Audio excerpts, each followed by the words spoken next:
जी अस्सलाम वालेकुम स्टूडेंट्स, कैसे हैं आप? ठीक हैं बेटे कि आपने पहले 3.1 ख़त्म कर ली है। आज हम जो करने जा रहे हैं 3.2 करने जा रहे हैं, जिसका पहला क्वेश्चन है consider the universal set U X such that X is a multiple of 2 and X greater than 0 और लेस आर इक्वल टू 30 और X is a multiple of 6 है और X is a multiple of 8 है। तो फिर आप उसकी demand है list all the elements of set A and B in tabular form, find A intersection B, draw Venn diagram. तो आपने वेन डायग्राम भी ड्रा करनी है इनकी, जो आता है आंसर। ठीक है, मैं बेटे डायरेक्टली कर रहा हूँ, आप स्टेटमेंट देख लें। यूनिवर्सल सेट क्या है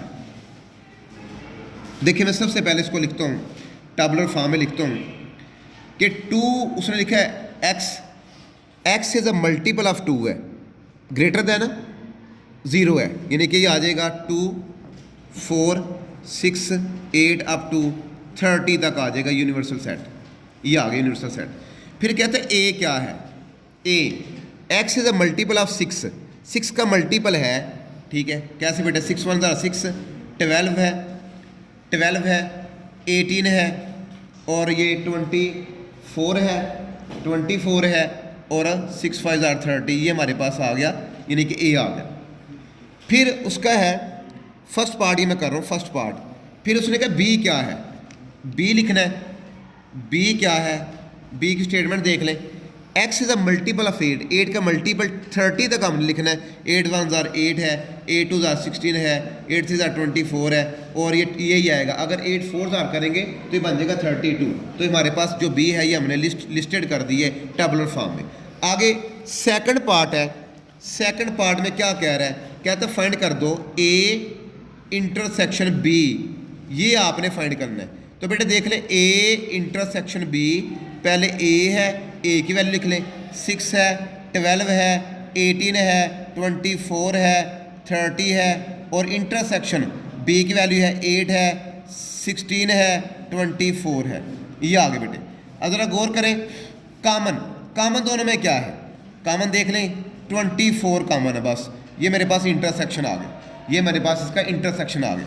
अब थर्ड पार्ट है, थर्ड पार्ट अगर गौर करें, थर्ड पार्ट में क्या रहा है, कहते हैं इनकी ड्रा वेन डायग्राम भी ड्रा करनी। देखो बेटा ये मेरे पास वेन डायग्राम है, ज़रा गौर कीजिएगा, ये वेन डायग्राम है जी, ये देख ले ज़रा, ये ए सेट है और ये बी है, दोनों में कॉमन 24, मैंने 24 लिख लिया।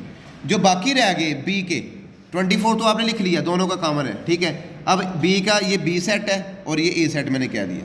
अब बी के जो बाकी रह गए 8 और 24 रह गया, क्यों 24 इधर लिखा गया। अब इस तरह ए का 24 तो लिखा गया, बाकी जो रह गए 6 है, 12 है और 18 है और यहाँ पे 24 है। बाकी जो इनके अलावा यूनिवर्सल सेट में जो रह जाएंगे वो मेरे पास है यहाँ पे 2, जिसके इसके अंदर नहीं है, 2 है, 4 है, 4 के बाद हमारे पास आता है 10 भी है, 10 के बाद हमारे पास आता है 14 भी है, 14 के बाद आता है 20 22 24 तो इधर आ गया 26 और लास्ट बेटे आता है 28 और देखिए इसमें हमारे पास ए में 30 भी है, 30 भी आएगा, 30 यहाँ पे आएगा अंदर। लो जी ये मेरे पास बेटे अब हम करने जा रहे हैं क्वेश्चन नंबर 2। यू जो है X as an integer universal set और एक्स बड़ा है 0 से, कर बड़ा है तो इसका मतलब है हमारे पास इंटीजर का सेट होता है 0 +- 1 +- 2 +- 3 एंड सो ऑन चलता जा रहा है। लेकिन उसकी डिमांड है, क्या डिमांड है कि x बड़ा है 0 से।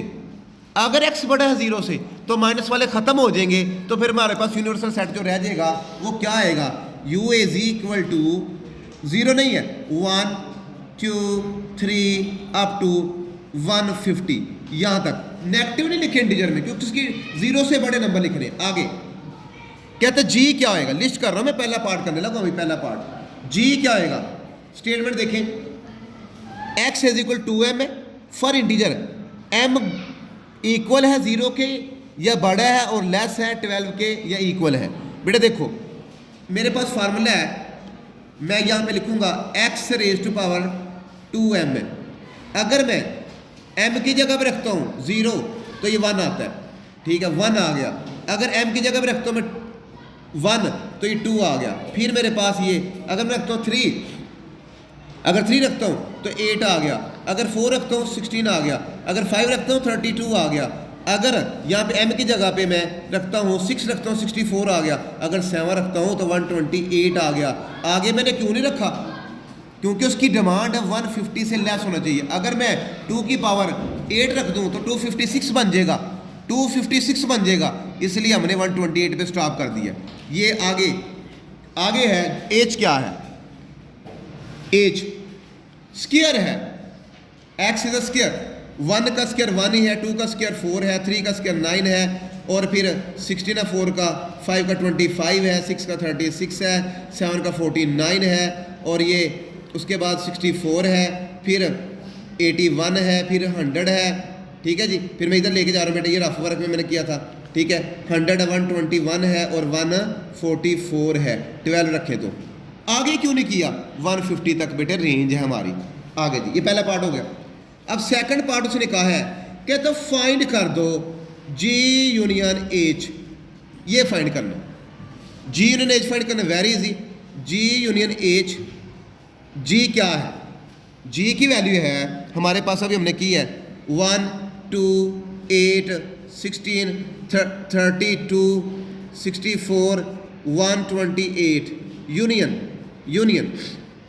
1 4 9 16 अप टू चलता जा रहा है 144 तक। ठीक है बेटे, अब इसका यूनियन आपने लिखना है जी यूनियन एच। वो क्या होएगा ज़रा देखें, 1 भी है, 2 भी है, 4 भी है, 5 नहीं है, 7 नहीं है, 8 है, किसी एक में मौजूद होना चाहिए, 9 भी है, 16 भी है, 25 भी है, फिर 25 के बाद 32 भी है। ठीक है, 32 भी है, ये है। उसके बाद 36 भी है, 36 के बाद 49 है, 49 के बाद 64 आएगा, 64 आएगा, फिर 81 आएगा, 81 के बाद 100 आएगा, 100 के बाद 121 आएगा, और 121 के बाद 128 आएगा, और 144 आएगा। लो जी बेटे, ये था हमारे पास यूनियन दोनों के मिला के।